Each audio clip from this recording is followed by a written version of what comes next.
मॉइशी इस्तेहकाम के लिए हुकूमती इकदाम नाकाफ़ी हो गए। अमेरिकी डॉलर के बाद इमाराती दरहम और सऊदी रियाल ने भी रुपए को पछाड़ डाला। तफसीलात के मुताबिक ओपन मार्केट में डॉलर 5 पैसे महंगा होकर 279 रुपये 14 पैसे का हो गया।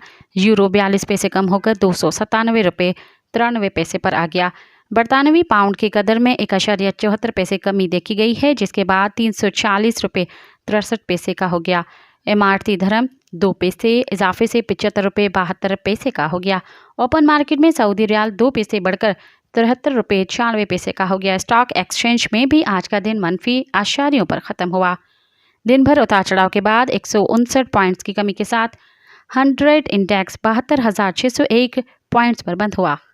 मज़ीद ख़बरन ऐं तफ़सीलात लाइ विज़िट कयो असांजी वेबसाइट www.awamiNewsHD.com ऐं ॾिसंदा रहो अवामी न्यूज़ HD।